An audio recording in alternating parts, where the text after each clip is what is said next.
Did Adolf Hitler die in a bunker under Berlin at the end of the Second World War? Or did he escape to Argentina with his wife, Eva Braun, where they lived out the rest of their lives in the foothills of Patagonia? It sounds like an unlikely story, but is it true? There is probably more evidence to say that Hitler survived and escaped and ended up in South America than there is to say he actually died in the bunker. The silver bullet that leaves this debate wide open is the fact that no body has ever been discovered. The testimony and the evidence for Hitler's death is absolutely compelling. It was never on the cards that he wanted to survive and he wanted to live. There are definitely questions as to whether Hitler died in the bunker. All that was really found was part of a job. So the question remains, did Hitler really commit suicide or did he escape? I think it's very plausible that Hitler survived. He did not commit suicide. I believe he escaped. Hitler did not die in the bunker in 1945. We've been lied to, and for whatever reasons, we're continuing to this day. 70 years on, we're still being lied to about this.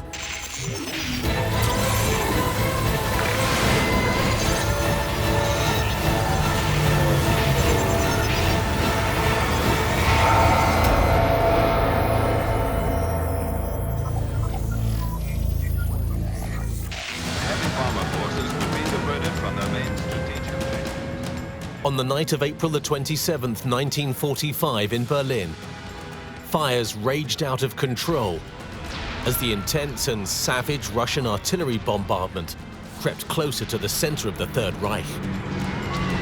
Deep in his bunker, the man who had brought such destruction to his country and indeed the world knew that the war was over. The Führer's options were limited. He could allow himself to be captured by the advancing Russians, but the humiliation was unthinkable. He could kill himself, but who could possibly replace him? Or he could try and escape and live to fight another day. Many people believe that he survived. The reason being that no body was ever found. And so basically that left the door wide open for all of the conspiracy theories.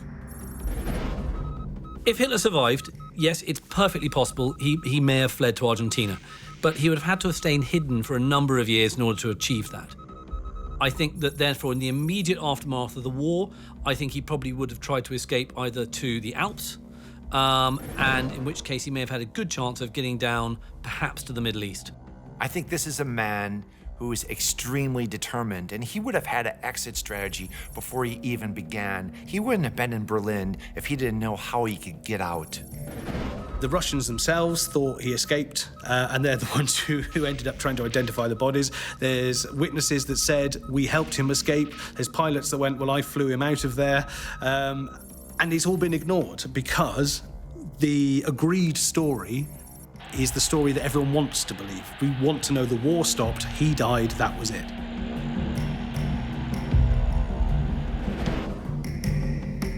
According to a new book, Grey Wolf, The Escape of Adolf Hitler, Hitler, his wife Eva Braun, and a handful of close aides and top-ranking Nazis did escape, using a network of secret tunnels from the Führer bunker in Berlin.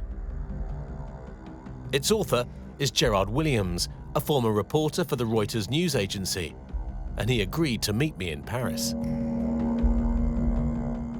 So, Gerard, did Adolf Hitler die in his bunker in Berlin in 1945, or did he survive? There's no forensic evidence whatsoever to suggest that Adolf Hitler or Eva Braun died in the bunker in Berlin in 1945. There is a huge amount of contemporaneous reporting to say that Adolf Hitler escaped and made it eventually to Argentina, where he lived, according to our research, until 1962. People often think that that's complete idiocy, conspiracy theory, whatever. I've been a journalist a very long time, Jamie, and I went back to look at the contemporaneous reporting from organizations like the BBC, the Associated Press, Reuters, all of whom at the time quote Stalin as saying that Hitler has escaped to Spain or Argentina. Time magazine has detailed accounts of the bunker, the escape route from the Reich Chancellery, from Hitler's private quarters in the Reich Chancellery. This is published in Time. Newsweek carried details of how it could have happened. And then in 1947, in a Polish court, Captain Peter Baumgart of the secretive KG-200 Luftwaffe group describes how he flew him out. from a temporary airfield on the Hohenzollern, which is a huge boulevard in Berlin.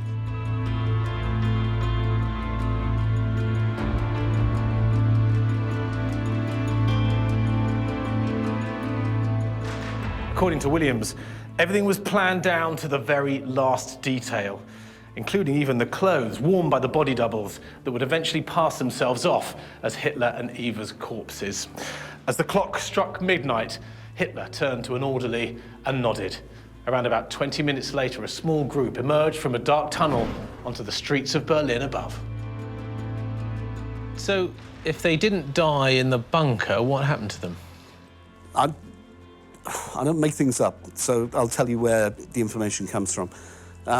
Major Nicotine of the NKVD, which is the Soviet secret police at the time, who's tasked with finding out what's happened to Adolf Hitler, is quoted extensively in Time magazine at the time, saying that there was an escape tunnel from the Reich Chancellery, from Hitler's private quarters.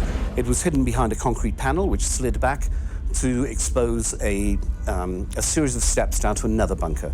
And from that bunker, there were another series of steps down to the underground train network in Berlin, U-Bahn.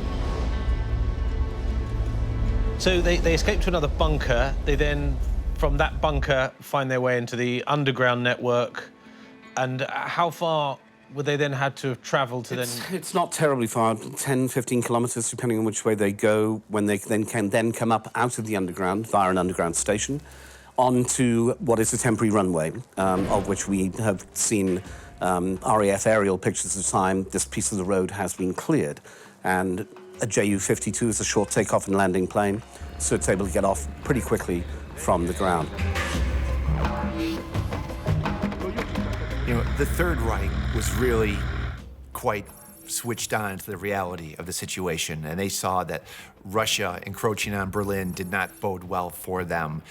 So again, preservation is their motivation, and so is a Fourth Reich, and that's what they would have planned. And it wasn't just Hitler who disappeared unaccounted for.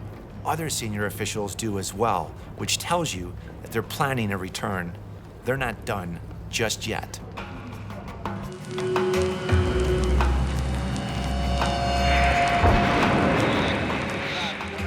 According to Williams, dodging fires and explosions, the small party made its way to the vast Hohenzollern Dam that ran through the center of Berlin. Once a fashionable boulevard, it was now a makeshift runway. And on it sat a Junkers 52 transport aircraft. Its engines being gunned by Captain Peter Baumgart, an experienced Luftwaffe pilot. Hitler and his companions had almost escaped the iron grip of Russia's military assault. But aren't the Russians bombarding the city? The Russians are bombarding part of the city. You have to remember, this is a ground offensive. They're taking houses building by building. Berlin is not a small city, and it's also, you know, there are various rivers running through it and all the rest of it. Large areas of concrete that have to be cleared hand to hand. And it's also being held by some of the most fanatical SS troops in the whole war. Perhaps the weak link here is that there was a plane waiting for him in Berlin that took him to the airport that allowed him to leave Germany. And I say that because there's hundreds of thousands of Russians descending on the city. Would you risk being shot down and not even being able to lift off in the first place? Wouldn't you have a slightly different exit strategy for the first mile? Presumably, the whole of Berlin is a no-fly zone. The Russians wouldn't allow planes to fly across the It's city. pretty much a no-fly zone, except there isn't that much air cover. You know, what air cover there is Sturmovix, which is a Russian ground attack aircraft coming in trying to take out strong points. There's no radar for a start, so, you know, you don't know where anything is. The whole of German airspace leaks like a sieve. We're not running combat patrols over every single level of German airspace at that time. Our pilots are shattered. So are the Americans. We're all shattered by this stage. It's very easy to fly an aircraft out of Germany at the end of 1945.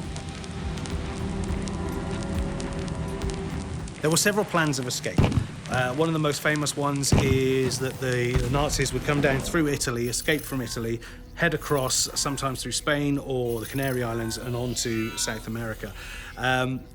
Another plan was, and you saw a lot of action going on with aeroplanes landing near the building and the bunker and taking people out. One pilot even testified saying he flew Hitler and Eva Braun in a very small aeroplane to Denmark, onto a submarine and down to South America. There actually was a pilot who admitted to flying out Hitler and Eva Braun, as well as some other top generals. And this was publicized in the press, but yet it didn't stick. No one paid attention to it. There must have been plans in place to remove the Führer from the bunker. And Martin Bormann, legend has it, took them out, flew them somewhere, put them in a submarine, sent them to Argentina, to the South Pole, somewhere. Having taken off, Hitler was leaving behind his beloved Germany and heading to a new life. But where exactly was Baumgart taking them?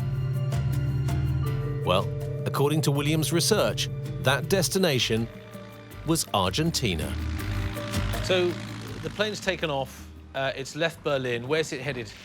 It heads first to the Luftwaffe base at Magdeburg. It stops there, I'm not sure why, maybe to refuel. Baumgart doesn't go into details. And from there it flies to Tonda in Denmark, where Hitler is seen to leave the plane by an SS officer on the ground, as well as Captain Baumgart's personal testimony. He hands Baumgart a check, I think, for 20,000 Reichsmarks, which isn't worth the paper it's written on, but it's a nice thank you, I suppose. And then they are flown in another Ju-52, we believe onto Travemünde. It's quite detailed, this flight plan. What evidence, though, is there that they were flown from Berlin to Denmark? The evidence is the evidence given by Captain Peter Baumgart at his trial in Warsaw in 1947. He said that he'd flown Hitler and this party out. He explained the route that he had taken. And we also have another SS officer on the ground at Tonda, wounded, who describes the party arriving and Hitler addressing the wounded soldiers on the ground at the time. We also have Hans Bauer, Hitler's personal pilot, talking about being at Travemünde and making ready things for the final escape.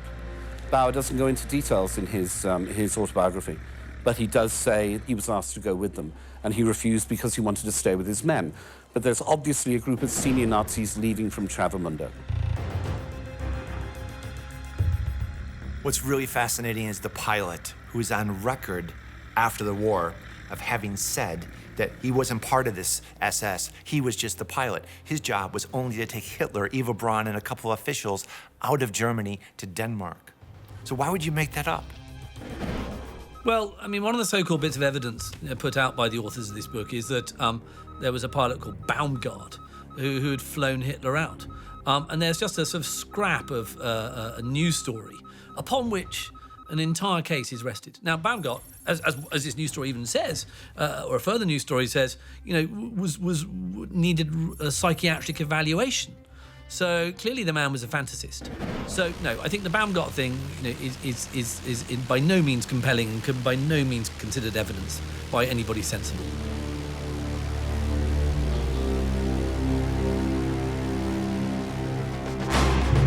If Williams is correct, and Baumgart did fly Hitler out of Berlin, then their route to Argentina was by no means direct.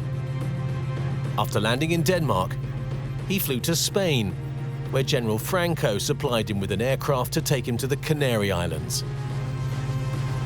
From there, the Führer took a submarine to the Argentine coast, where he disembarked some 300 miles south of Buenos Aires. Stalin had said that Hitler had escaped to Spain or Argentina. We know that on Fuerteventura in the Canary Islands, there was a major Nazi intelligence base run by Gustav Winter. It's called Villa Winter. We believe that 3 submarines are then tasked from the last submarine operation of World War II, which is known as Seawolf, which Speer and a number of other people have said are heading to the Atlantic coast of America carrying V1 weapons filled with chemicals and gas. They're going to take out New York. So the Americans take this seriously, and they move their whole naval blockade up to the North Atlantic to get in the way of Seawolf. And most of the boats in Seawolf are destroyed. We believe that Hitler and Eva boarded one submarine. General Fegelein is on another submarine, which leaves beforehand and gets to Argentina before them. And after 53 days of pretty much hell, they arrive off the coast of Argentina. The Americans and the Russians both thought that Hitler could well have survived. And there are FBI documents that have been leaked out or declassified now that state they were investigating that fact. They thought he arrived in one of 2 or 3 submarines on the coast of Argentina, and they think in the second submarine, Hitler and Eva Braun got out and then were ferried away inland. Researchers have found correspondence to J. Edgar Hoover and from J. Edgar Hoover talking about the fact that Hitler may have gone to Argentina. It appeared as though he did in a U-boat and is living there in sort of a Nazi community of the Fourth Reich. But what's interesting is that there's no apparent action. It's almost as though they don't care, or perhaps they already knew because they had struck a deal. And that is the most intriguing part of it all.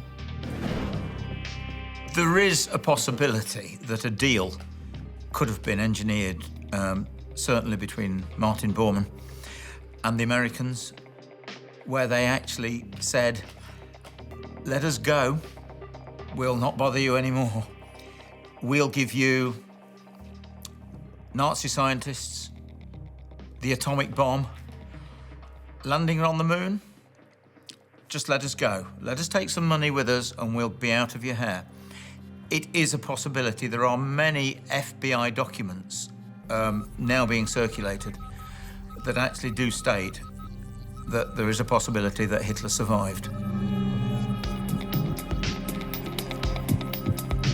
If Hitler did survive and was allowed to escape by the US government, then the Nazis have been planning this for months, moving funds and building secret communities in Argentina. It seems like a very logical assumption that Hitler would want to plan a Fourth Reich, that he wouldn't give up so easily, that he would formulate an escape plan and put the necessary procedures into action to create a Fourth Reich. And we actually have some recent documentation that's come to light that shows that there were meetings, there was an agenda to create financial backing to actually monetize this Fourth Reich.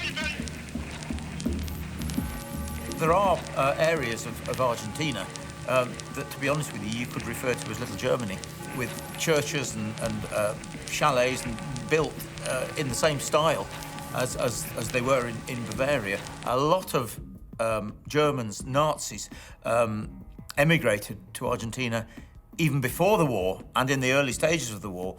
And I'm also sure that quite a few of them, like rats from a sinking ship, left Germany when they realized that things were going wrong, over to Argentina with a view to starting the Fourth Reich.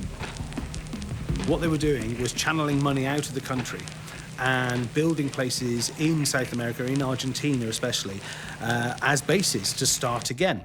And they'd had meetings with German businessmen and American businessmen and businessmen from all over the world to take over the world, but instead of militarily, they were going to do it through finance. And it was going to build this new Fourth Reich from Argentina. This was Martin Bormann's dream, and he had removed trillions of Reichsmarks all over the place, and especially into Argentina. And I mean, Argentina was pro-German, or anti-British, I should say. And what better place for everyone to go to, including the Führer?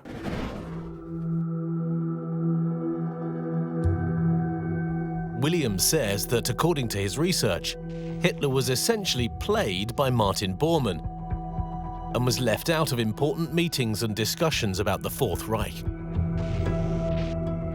There's piece after piece after piece which says that he lived in Argentina post-war. What it seems happens is as soon as Martin Bormann arrives in 1947, Bormann realizes that Hitler is no longer of any use to the new Germany.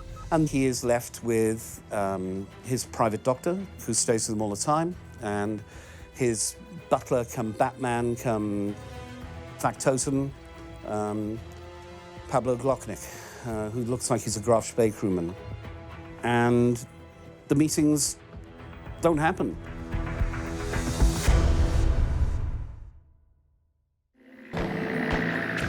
But it wasn't just in Argentina where questions about Hitler's survival were being asked. Shortly after the war ended, a BBC journalist, Thomas Cadet, was allowed into Hitler's ruined bunker by Russian forces. Interestingly, this is what he said. Outside the front door of the shelter are the 5 perforated petrol tins that were believed to have been used for scattering petrol on the body of Hitler and of burning it. But there, at any rate, my Soviet friends found no trace of Hitler himself.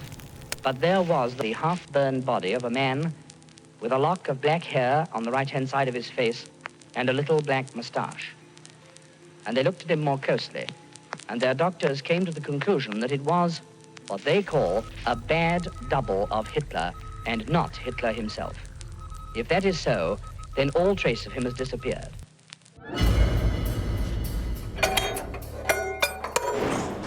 In the years immediately following the war, there was no proof that Hitler had in fact died.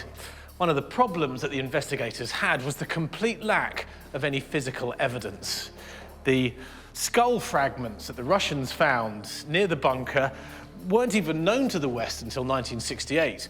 And by the time they came round to doing any DNA testing on the bones, it was discovered that they did in fact belong to a woman. The most important thing in an investigation is the body, to some extent. Now, the BBC get invited into a bunker by the Russians and say, come and have a look, we've blown it up, there's nobody here now. And they go in, and there was literally nobody there. So when the Russians are asked to produce a body, they go, well, we haven't got one, we took it away, we've buried it somewhere else. Now, in the 70s, they claimed that they dug it up and destroyed it and cremated it, but they kept some skull fragments, which were then later tested and proved to be from a woman who was under 40 years old. So there's still no evidence of a dead body anywhere. There's no witnesses to that dead body. Hitler and Eva Braun's body were never found, and the fact that only a fragment of a jawbone was found leaves the door open that perhaps they would have formulated an escape plan. And wouldn't it be a smart thing to do rather than suicide? If you could get away, wouldn't you go ahead and try to do that? If Hitler did escape, then he escaped without his jaw and his teeth, because these were found. And they were found to match Hitler's dental records. And as a result, that's, to me, utterly compelling. So this idea that there's no physical evidence for Hitler's body is pure junk. And of course, naturally, a conspiracist will say, well, they're not really Hitler's teeth, they're somebody else's. This is all confused, of course, with bits of skull fragment that were found near the body that have proven to be that of a woman and not Hitler. But the teeth, for me, it's utterly compelling. And, having spoken to fellow historians about this, the world's at one about this, but there are these sort of outliers who think that somehow they're not his. In fact, in the immediate aftermath of the war, British and US intelligence services received countless reports suggesting the former Nazi leader had been spotted alive and at large, giving people added ammunition to the claim that Hitler didn't die in the bunker.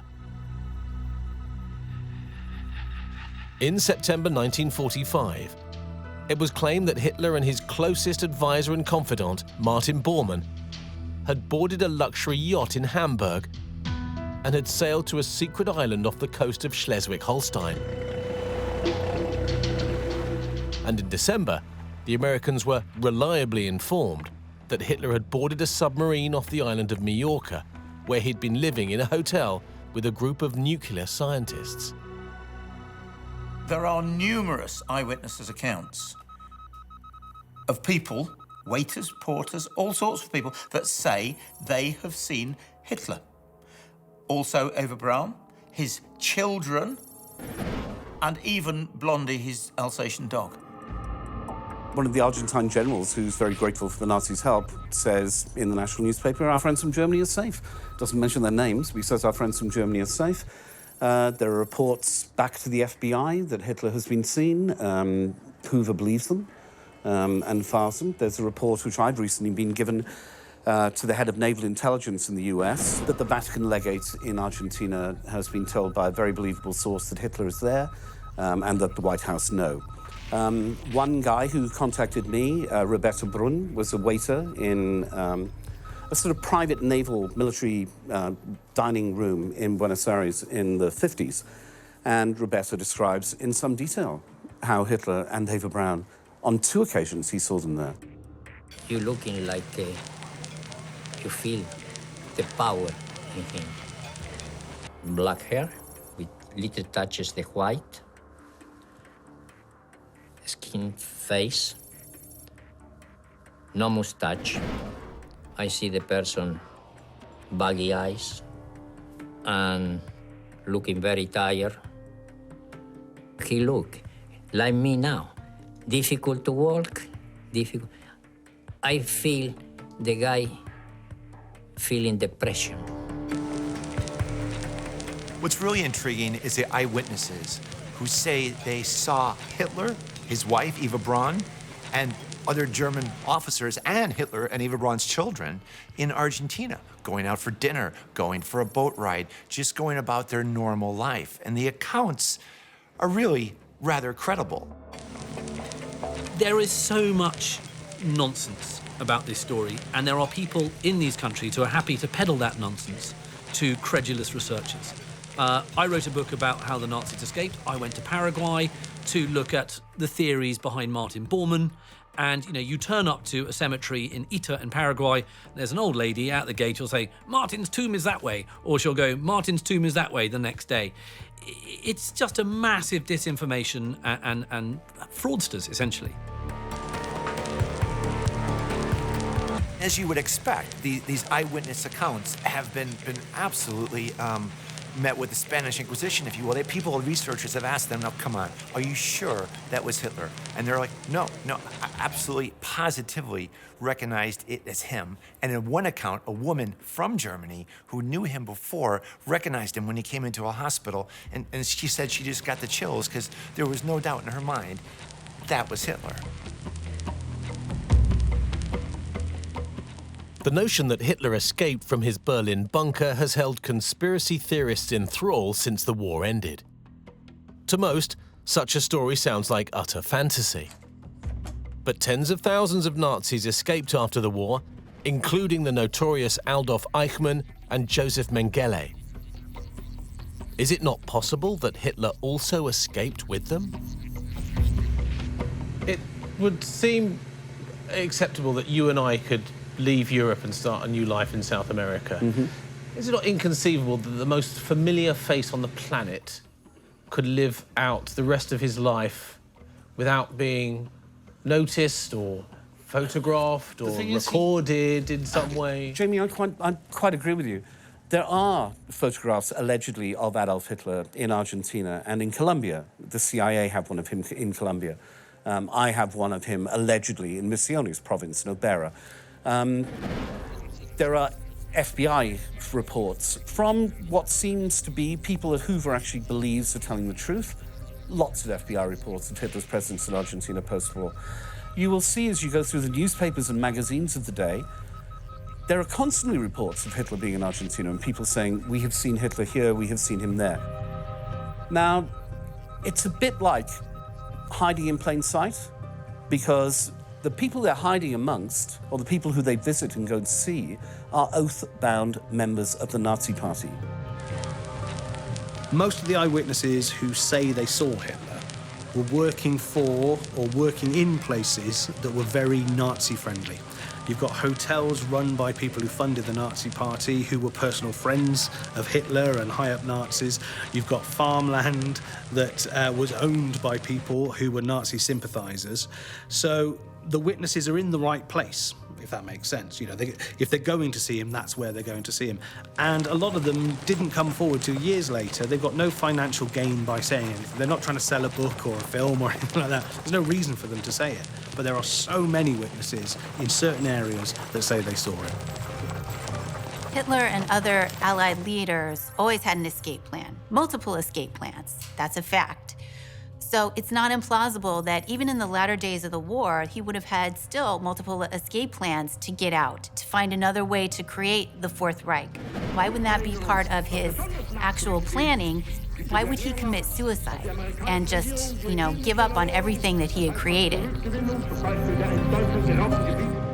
Gerard agreed to show me some of the evidence he's uncovered that he says proves Hitler did in fact escape.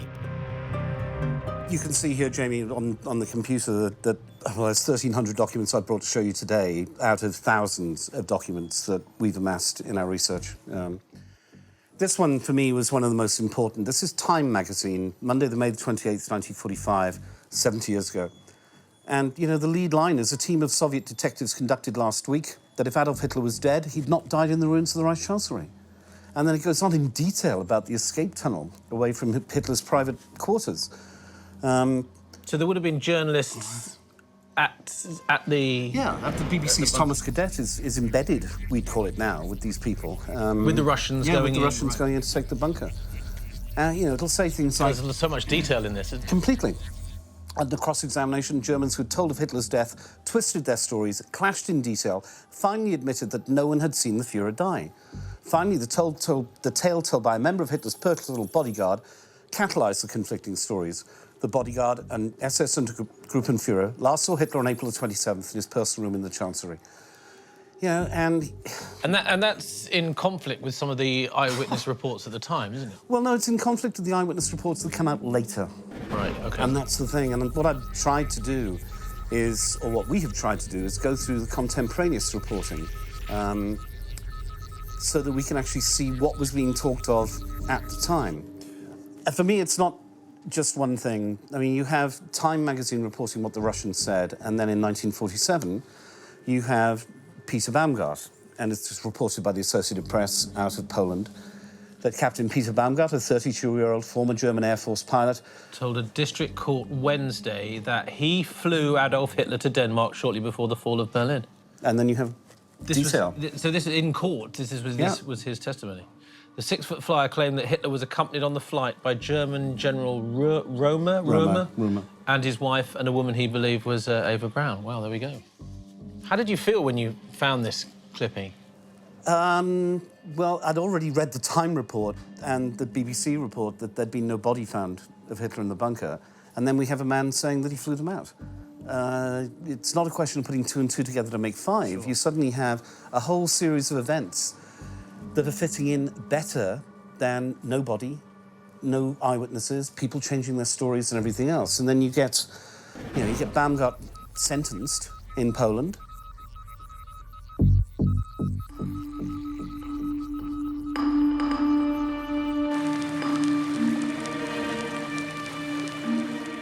For a long time, the Russians believed that the Allies were sheltering Hitler, and they put about these fake stories as part of a disinformation campaign in an attempt to flush out what they thought to be the truth.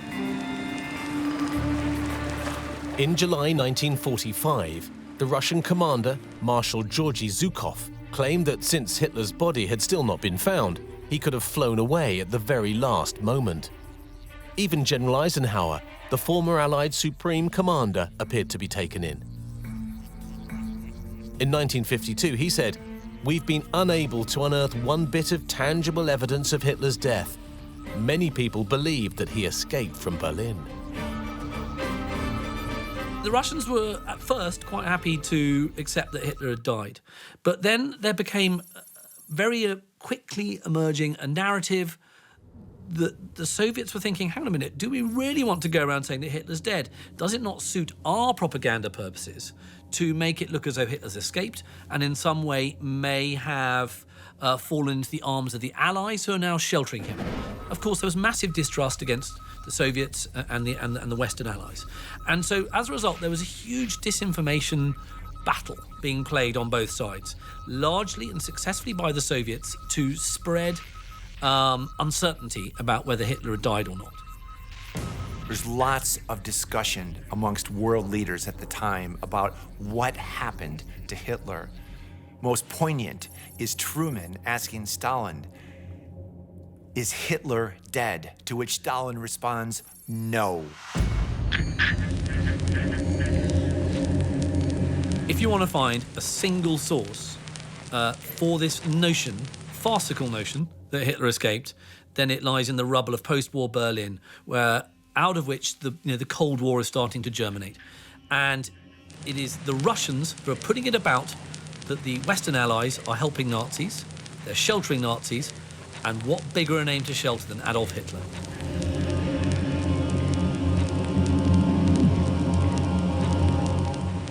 the end of the war, former MI6 officer and historian Hugh Trevor Roper was commissioned to investigate Hitler's death. He spoke to many who were there in those final fateful hours, and all of them said exactly the same thing, that Hitler did kill himself and the bodies of him and his wife, Eva Braun, were cremated with petrol. Williams, however, believes that those bodies were in fact lookalikes. It's not a huge leap in logic to think that a double went in for Eva Braun and for Hitler. It would have been a quite logical thing to do, in fact, and it would have been commonly done. In fact, Hitler used doubles before, so why wouldn't he use that as part of an escape plan? There are no eyewitnesses at all to the shooting or the taking of suicide. It was done in a closed room. An adjutant supposedly found their bodies.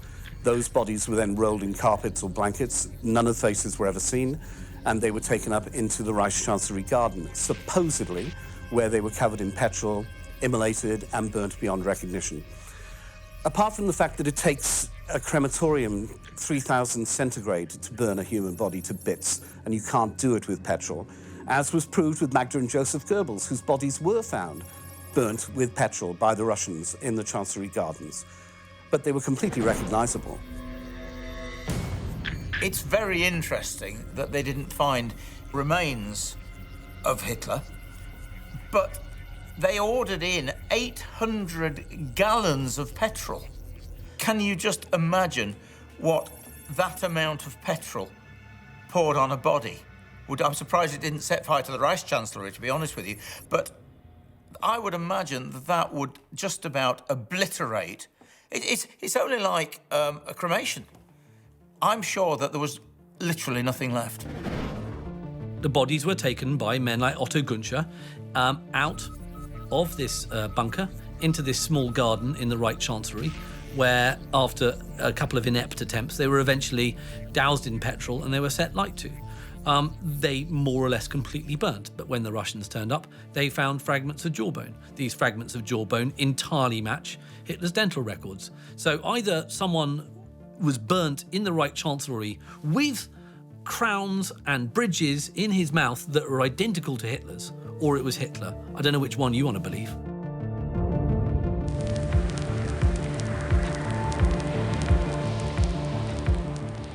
Most historians balk at the idea of Hitler and Eva Braun escaping from the bunker. They say that they committed suicide in Berlin in the final days of the war, perhaps even the final hours. And many view Gerard Williams' version of events with extreme skepticism. I think it's absolute rubbish. When I first came across this book a few years ago, I dismissed it as being 2,000% junk. I've now revised my opinion. It's 3,000% junk. I have no opinion as to whether Gerard Williams believes his story or not. If he does, then I think he's a fool, because the testimony and the evidence for Hitler's death is absolutely compelling. And I don't really know why he would want to sell a book that flew in the face of what is well-researched, well-proven, credible history. We don't know it all, and we make this quite clear in the book. Parts of the escape route are scenario, parts that are complete fact, but they're the scenarios that work best with what is available to the Nazis at the time. They have U-boats available to them. We have reports from the Argentine police and the Argentine Coast Guards of U-boats being off Argentina at the time. Reports from the FBI of people being landed in Argentina at the time. So although it's impossible to say exactly that, yes, they came on Group Seawolf on these U-boats, we know that the Americans said those U-boats were sunk, and we know they weren't sunk. We know that one of them turned up and surrendered at Mar del Plata a month later. There are countless reports in FBI files, in British files, that will say that, oh, Hitler was a monk in Spain. Hitler has been seen in the Canary Islands. Hitler's been seen landing in a U-boat, yawn that old one. Hitler's been seen in Greenland. I mean, these are all just nonsense. I think that the naivety of an author to pick up an FBI file and treat it with reverence just because it's an FBI file is astonishing. There's always been a conflict between fiction writers and historians, and I mean, I do both. So I'm very much aware of it in my own head, and one's very tempting with fiction to overly historicise it and perhaps make it a little more boring, and it's always very tempting when you're writing history to kind of novelise it. So much of the history of the war, because it is shrouded in disinformation, fog, you know, the fact that people died and weren't around to tell us the full story, allows conspiracy and nonsense and drivel and junk to sort of propagate and feed upon itself. If you look through the footnotes of a book like Grey Wolf, I mean, you know, I look through them, and it's clear that he's building upon other junk. So therefore, you get this sort of validation cycle of utter nonsense.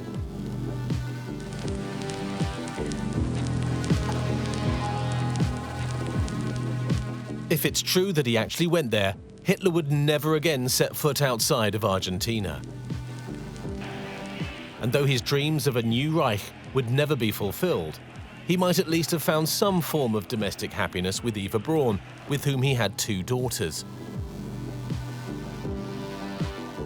According to Williams's theory, after 17 years in hiding, one of the most evil men in history died on February the 13th, 1962, aged 73, in Argentina. I think the more you look into this, the more you do your own research, I think he survived. The silver bullet of no body, that's not the important bit. It's the other evidence, the documents, the first-hand accounts in Germany, in Argentina, in the United States. Surprisingly, the possibility that Hitler lived and escaped is quite compelling. I think he definitely would have tried to escape. It would be a smart plan, wouldn't it? And it would go in line with the way he thought and planned out things. So it makes sense that he would try to escape. Hitler did not leave the bunker. He didn't leave it alive. He did not go to Argentina, except in the imaginations of people like Gerard Williams. And he certainly did not die at a grand old age. All we've done is gone back to the reporting from the time and put it out in a book. That book shows, I think, pretty conclusively, that Adolf Hitler did not die in the bunker in 1945. I think it also shows that we've been lied to extensively about the real end of World War II and how things happened after that. And I think that these things are as relevant today to us as they would have been in 1945.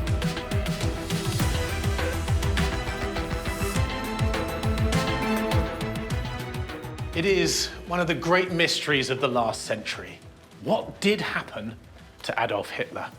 Most historians agree that he killed himself at the end of the Second World War and his body was burnt to avoid any relics. But of course, without any remains, there is no conclusive proof.